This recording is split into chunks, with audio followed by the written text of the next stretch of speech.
بسم الله.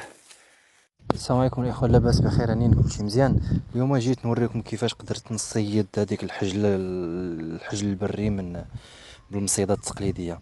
دونك الاخوان، انا حاولت نختار واحد المنطقه اللي هي بعيده شويه فين كيتواجد الحجل، وفيها شويه ديال الماء، حيت كتعرفوا الجفاف الغابه كلها يبسات، ما بقاش فيها الماء، العيون كلهم ما بقاش. دونك بقات هاد العين هادي، ولا واحد البركه من واحد العين اللي باقي فيها واحد شويه ديال الماء. انتما كيفاش كتشوفوا. دونك هنايا كيجي الحيوانات، بعض الحيوانات كتجي لهنايا كتشرب، ومنهم الحجل كذلك كيجيو يشربوا في النهار مع الحراره، مع داكشي كيجيو. دونك جبت معايا هذيك المصيده، كيف كنسميوها حنا سميتها الخشبه، واخا ما عرفتش علاش كيسميوها الخشبه وهي كلها حديد. دونك حنا كنقولوا ليها الخشبه ولا المصيده.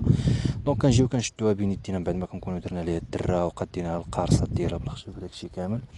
كنجيو فحال هكا كنقادوها، كنديروها كنفتحوها برجلينا، كنديروا لها القارص فحال هكا، وكنحفروا واحد الحفره ضروري. كيف كتشوفون راه ديجا انا حافر واحد الحفره ديالها، كتكون غريقه بواحد 2 سنتيم ولا 3 سنتيم، صافي باش كتجي في ميم نيفو كتجي في ميم نيفو ديال الارض.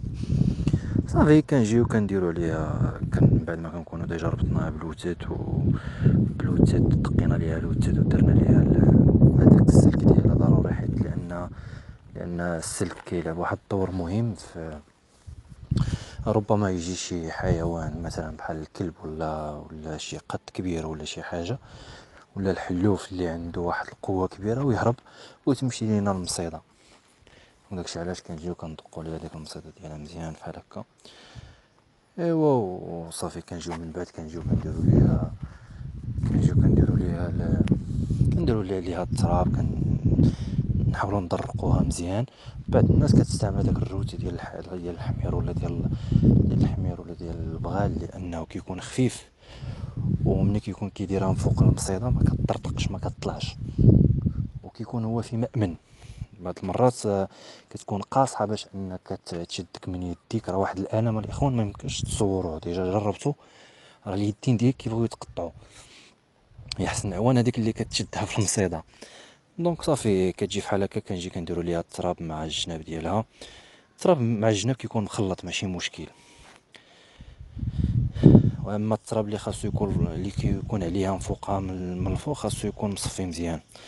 دونك من بعد انتما كتشوفوا النتيجه النهائيه. من بعد ما درنا ليها التراب صفيناها مزيان، درت لها شويه ديال الزرع، ايوا صافي. هادشي درتو مع شي 10 ديال الصباح، مع شي داك 6 العشيه جيت الحمد لله لقيناها هي فين لقيناها شاده، واحد الحجله بريه الحمد لله. واحد الفرحه الاخوان ميمكنش تصورها. شديناها بسناها حمدنا الله عليها وفرحناها، حيت ولينا عشنا هاد ليكسبيريونس ديال الصور ديالنا من جديد.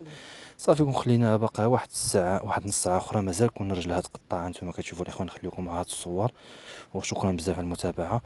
وفي الفيديو الجاي ان شاء الله عاوتاني نصيدوا الكلب ولا شي حاجه اخرى.